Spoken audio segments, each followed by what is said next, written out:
clic.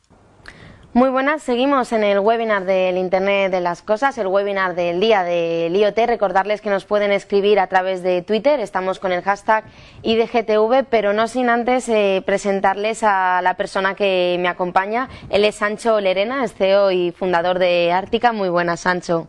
¿Qué tal? Buenas.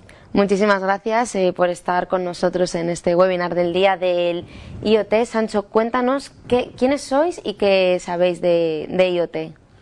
Bueno, nosotros somos Artica. Artica lleva trabajando más de 10 años en temas de monitorización con empresas de todo el mundo y esto nos permite, digamos, estar en una posición privilegiada, porque la monitorización tiene muchísimo que ver con el IoT. Nosotros somos expertos en recoger información de diferentes fuentes, muchas fuentes de datos distribuidas a lo largo en una empresa, pues puede tener sedes, puede tener diferentes ubicaciones donde la información se envía, y nosotros, nuestra experiencia en todos estos años es recoger toda esa información allí donde esté. Suelen ser grandes volúmenes de datos y almacenarla en una única fuente de datos, de forma que nosotros proveemos una única capa de visualización para que la empresa sea capaz de aglutinar toda esa información en un único punto. En IoT esto es uno de los principios básicos. Para poder hacer un IoT y para que IoT sirva para el negocio, hace falta primero hacer esto, primero tener una plataforma única donde recoger la información y con esa información hacer cosas. ¿Qué visión tenéis desde Artica de todo este boom del Internet de las Cosas, toda esta gran multitud de dispositivos hiperconectados?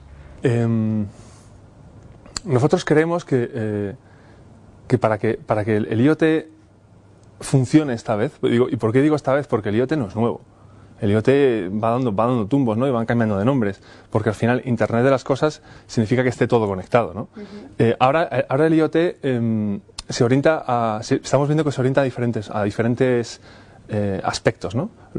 Pero realmente nosotros creemos que para que funcione el IoT, para que realmente genere negocio, hay que tener en cuenta que tiene que tener una escala masiva.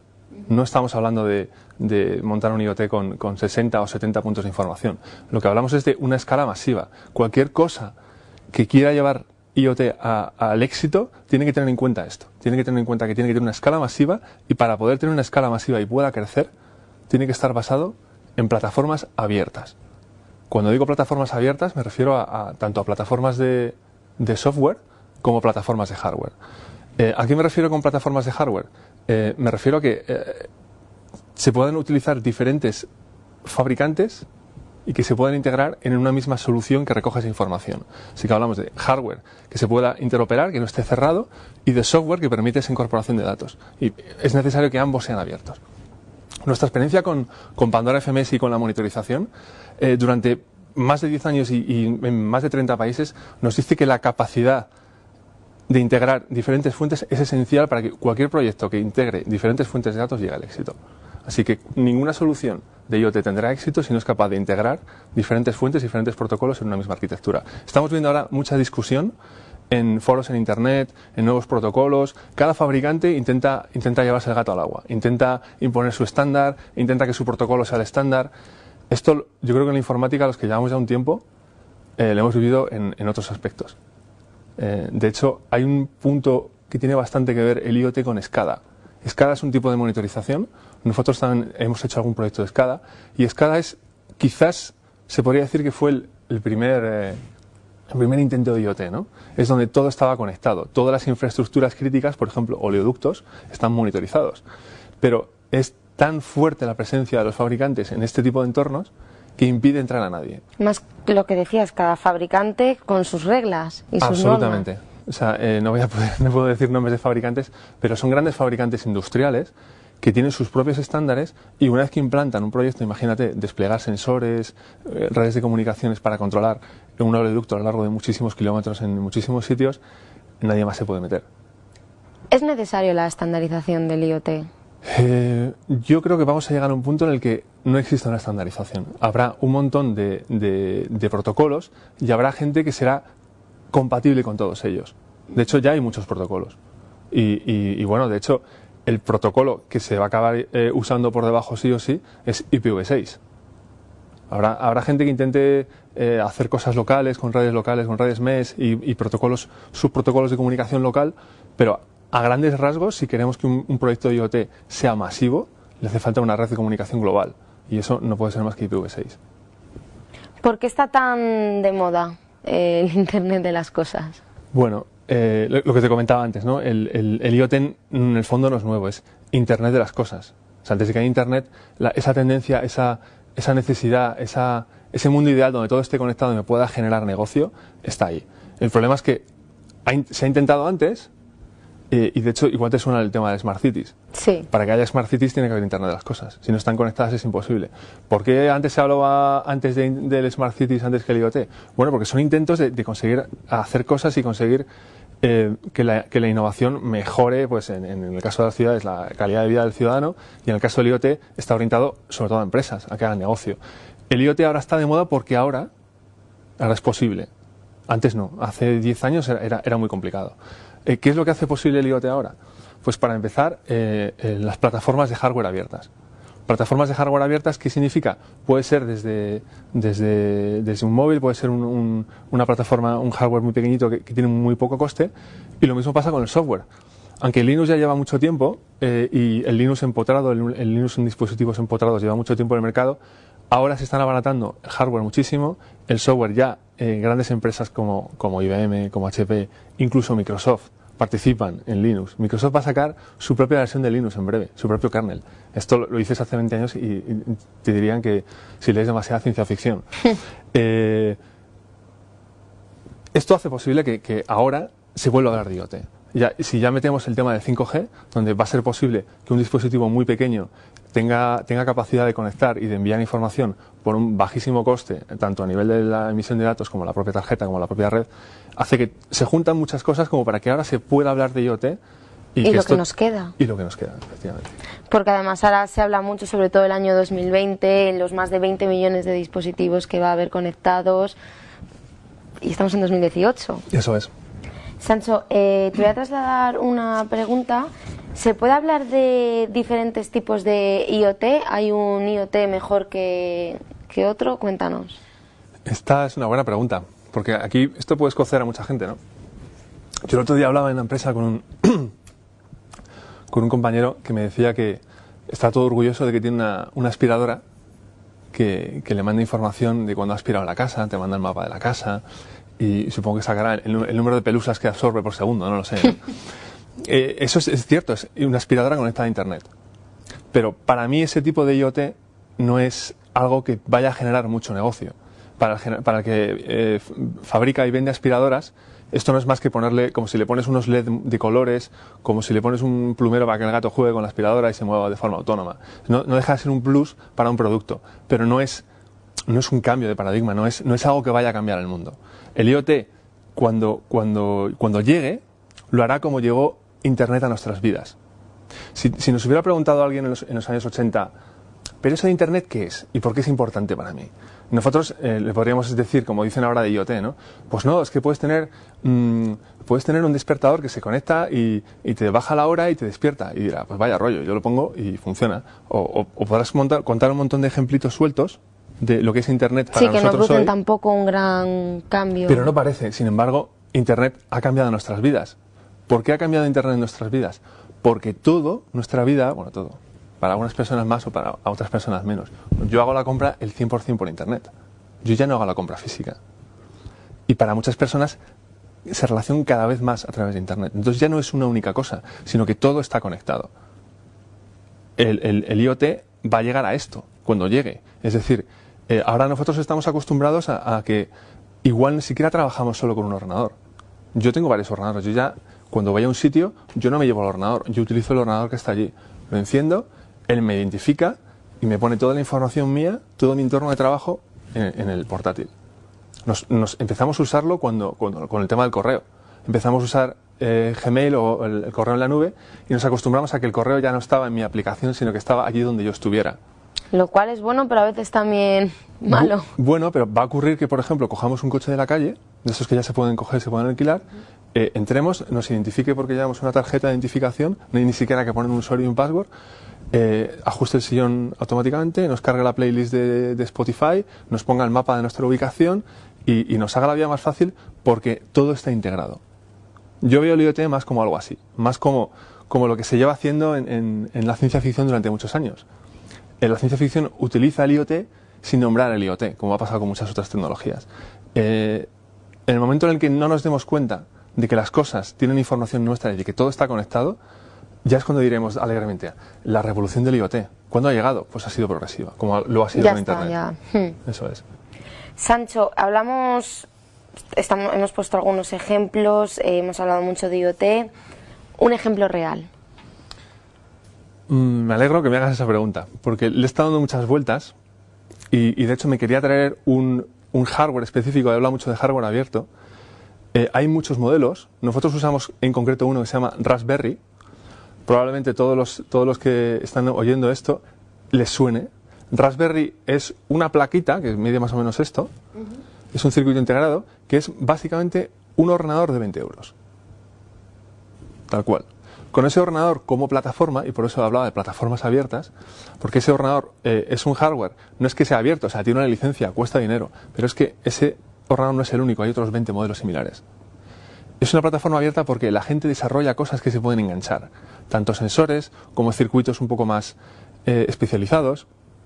Por ejemplo, igual también le suena a la gente el Arduino.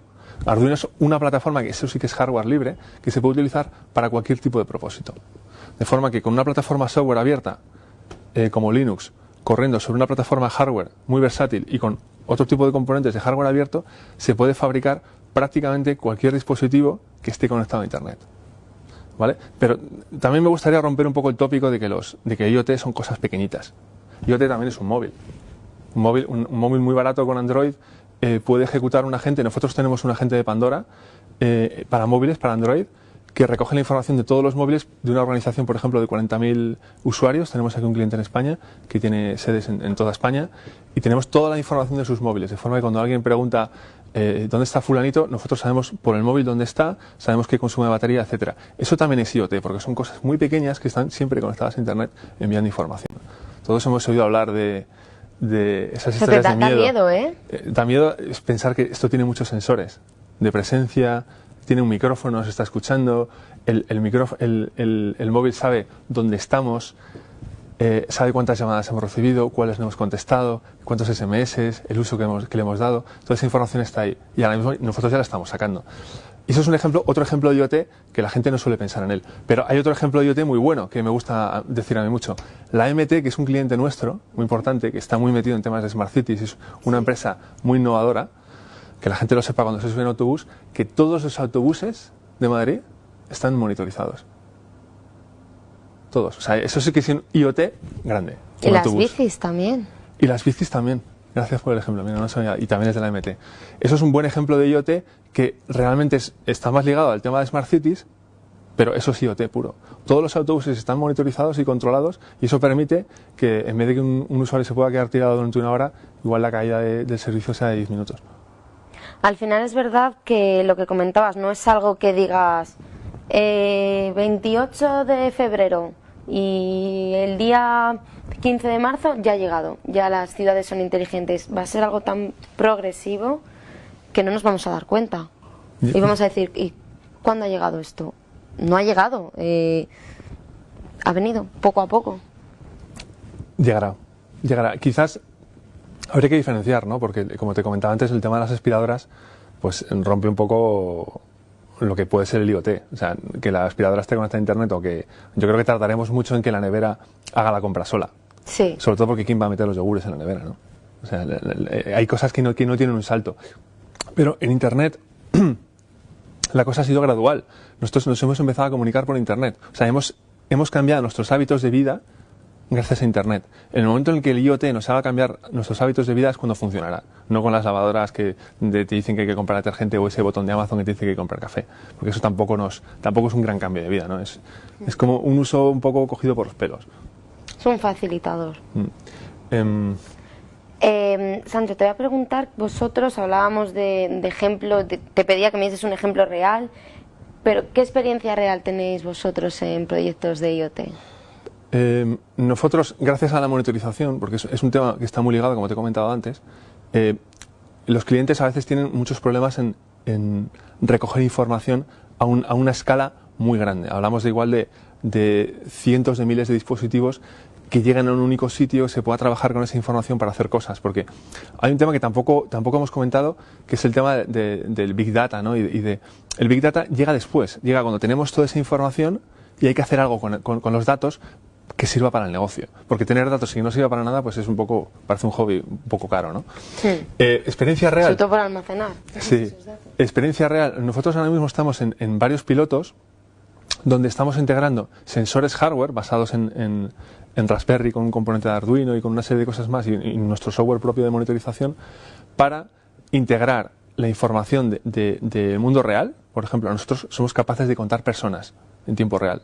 En una gran sala podemos contar cada X tiempo y decir a la empresa cuántas personas hay ahí.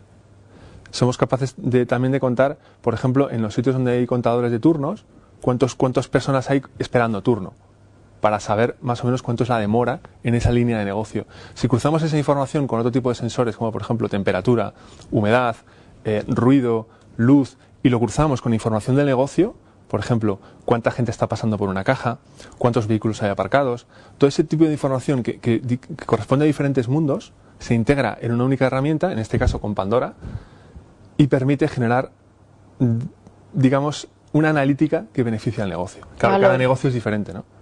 Pero aquí el secreto yo creo que está en recoger información de diferentes fuentes, ser flexible para recoger esa información. Sancho, ¿puedes darnos alguna recomendación para alguien que se anime, que quiera meterse en este mundo, en el IoT? Pues yo le diría que es muy importante mirar atrás y aprender del pasado, aprender de los errores del pasado. Como te comentaba antes con el tema de la monitorización, el mundo SCADA creo que nos ha dejado muchas lecciones que debemos aprender. Una de ellas es la importancia de la interoperabilidad. Es decir, que diferentes fabricantes se les obligue de antemano a ser transparentes, a detallar sus protocolos, a abrir sus especificaciones, de forma que el día de mañana un proyecto de IoT no se convierta en una torre de Babel. Una torre de Babel en la que cada uno habla en su idioma y eso empieza a crecer y empieza a crecer y empieza a crecer y llega un momento en el que no solo no puede crecer más, sino que se cae. En muchos proyectos con fabricantes de hardware ocurre eso, tanto en SCADA como en monitorización industrial de otros tipos. Al final los fabricantes empujan y se llevan al gato al agua pues porque son muy grandes, tienen una buena red comercial, son productos muy buenos, pero son productos buenos igual en un solo campo. Si nosotros queremos en IoT abarcar diferentes campos, porque es la gracia del IoT, juntar información de diferentes fuentes, y crecer en un futuro, necesitamos estándares de hardware abiertos. Necesitamos ser capaces de integrar diferentes fuentes y esa información recogerla en una única herramienta o varias herramientas que puedan interoperar entre sí. Los fabricantes suelen tener su propio software, ahí está la trampa, pero todos los clientes inteligentes, y yo lo he visto, que ya se lo saben, gente que ya ha pasado por eso, exige hardware que interopere con software, y eso generalmente son plataformas abiertas que no digo que sean libres o gratis, digo que sean abiertas, y lo mismo con el software. Sí, porque el tema de la estandarización del IoT seguro que nos daría para otro webinar. Yo creo que no existe o no va a existir estandarización al final, porque en Internet de hecho lo que hay es una playa de protocolos que utilizan un estándar común y se apoyan en él, y luego cada uno hace lo que puede, ¿no? El TCP/IP, de hecho el éxito de Internet es asegurar la interoperabilidad. Y yo creo que debemos aprender de eso, de los errores del pasado y de las cosas que han funcionado como Internet. Sancho, muchísimas gracias a ti y a Ártica por estar aquí hoy con nosotros en este webinar. Muchísimas gracias a vosotros. Y a ustedes muchísimas gracias por unirse. Recordarles que podrán descargarse próximamente, que el webinar estará disponible bajo demanda. Nos pueden seguir enviando preguntas que si no nos han dado tiempo le mandaremos a Sancho para que las responda. Muchísimas gracias.